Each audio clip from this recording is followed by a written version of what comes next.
Stillness में उतरने के लिए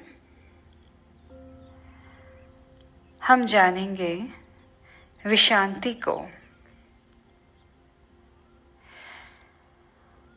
जैसे जैसे ये हमारे में गहराएगी, हम पाएंगे कि हम में स्थिरता आती जा रही है।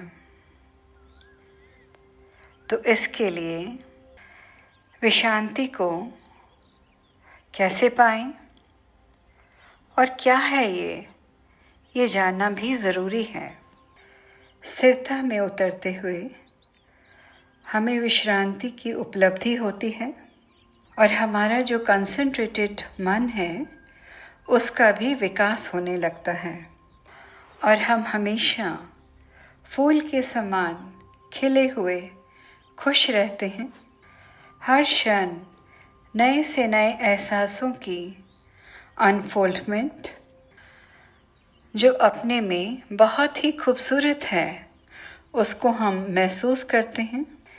यह वचन स्वामी सत्यानंद जी के हैं। सामान्यतः जीवन में हमेशा हमें दो प्रकार के अनुभव होते हैं। एक वो जो हम अनुभव करते हैं और एक वो जो हमेशा ही सत्य है, नित्य है, वास्तविक है। जो भी हमारे एक्सपीरियंसेस होते हैं फ्रेंड्स, हम उनके प्रति तो काफ़ी जागरूक और काफ़ी चैतन्य भी रहते हैं और अक्सर वहीं पर हम शायद अवेयर नहीं होते उस सब के प्रति जो रियलिटी है। स्थिरता की स्थिति में विश्रांति में उतरते हुए हम सत्य को बिल्कुल पारदर्शी निगाहों से देख पाते हैं। हमें कुछ ऐसा भी लगने लगता है कि जैसे सारी गतिविधियां रुक गईं, वहीं पर ठहर सी गईं, जैसे कोई क्रिया हो ही नहीं रही। हमारा मनोज्ञान, हमारी दृष्टि, हमारा परसेप्शन वो भी गिरने सा लगता है। इस स्थिति में हमें एक्सपीरियंसेस बहुत ही तेज़ी से होने लगते हैं। जैसे जब हम कभी कहीं ट्रैवल कर रहे हैं और अपनी खिड़की से बाहर की तरफ देखते हैं तो देखते हैं अनगिनत दृश्य बड़ी तेज़ी से आ जा रहे हैं और हम खुद एक जगह बिल्कुल स्थिर हुए सब कुछ देखते रहते हैं, जिसमें हम बादल भी, नदियाँ भी, पहाड़ भी, डिफरेंट सिटीज़ का आना जाना, खेत खलियान, बाग बगीचे, कभी रेगिस्तान से गुजरते हुए, कभी रास्ते में नन्हे बच्चे खेलते हुए और ना जाने कितने ही बड़ी तेज़ी से सारे दृश्य हमारी आँखों के सामने से निकलते जाते हैं।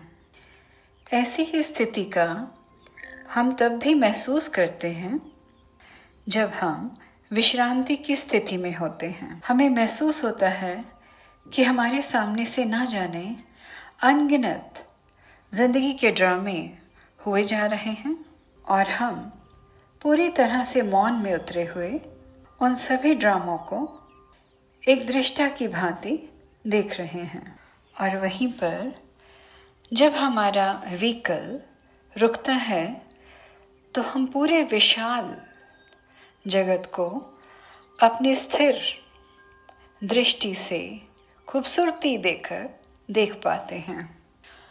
जो हमारा ही बहुत ब्रॉडर विजन, एक पर्सपेक्टिव, एक अलग तरह की दृष्टि होती है जिसमें ना कोई जजमेंट, ना क्रिटिसिज्म, ना ही कोई हेटर्ड, ना ही कोई एंगर, कोई एग्जाइटी नहीं, कोई स्ट्रेस भी नहीं।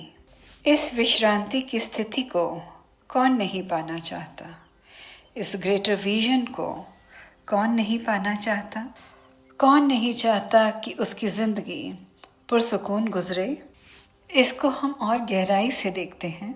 अपनी ज़िंदगी को हम एक बिल्डिंग की तरह से देखें।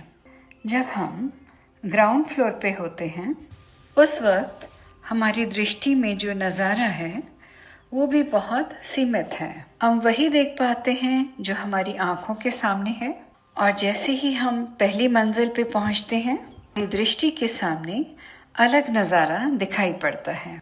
दृश्य बदल जाते हैं, और जैसे ही आप सेकंड फ्लोर पे पहुँचते हैं, आपको नज़ारा और भी खूबसूरत और भी बदला हुआ नज़र आता है।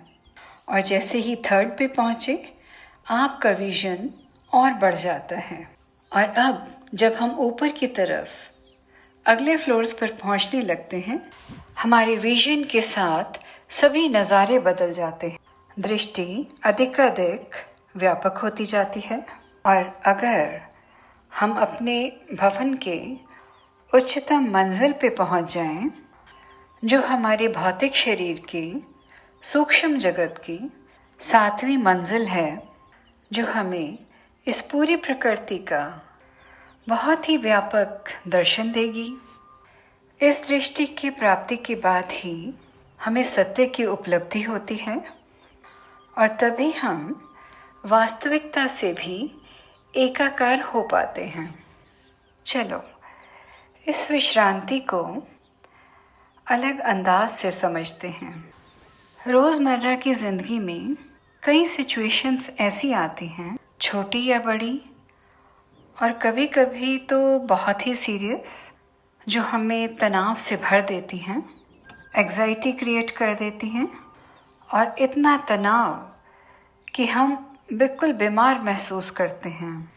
हमारे बॉडी के सारे हार्मोन्स हिल जाते हैं, ब्रीदिंग स्पीड बढ़ जाती है, मसल्स बिल्कुल टेंस हो जाते हैं, शरीर में जगह जगह आपको महसूस होता है जैसे गांठें पड़ गई हों, नॉट्स पड़ गए हों, छूने से चुभन, दर्द महसूस होता है, दिल की धड़कनें बढ़ जाती हैं।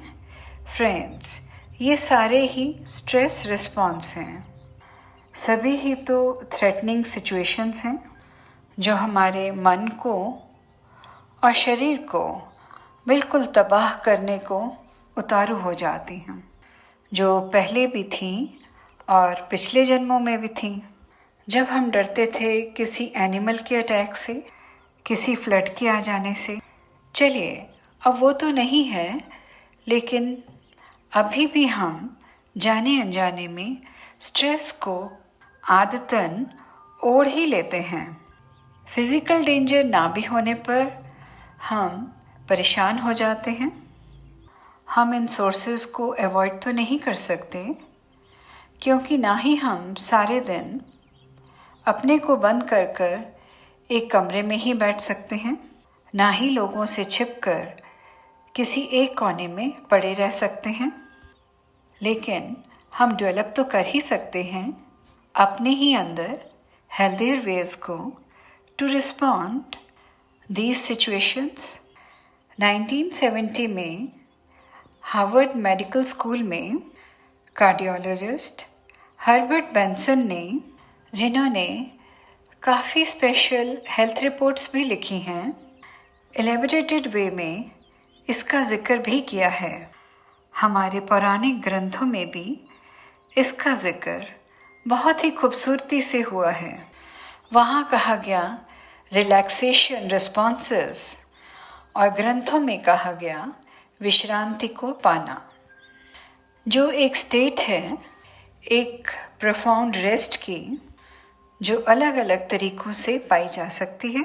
और फ्रेंड्स, अगर हम डेली इसकी प्रैक्टिस करें तो एक तरह से हम एक वेल क्रिएट कर लेते हैं, कामनेस का, एक विश्रांति का, एक कुआं सा, एक तालाब सा बना लेते हैं, और जिसमें हम जब भी चाहें एक डिप लगाएं और बिल्कुल शांत हो जाएं।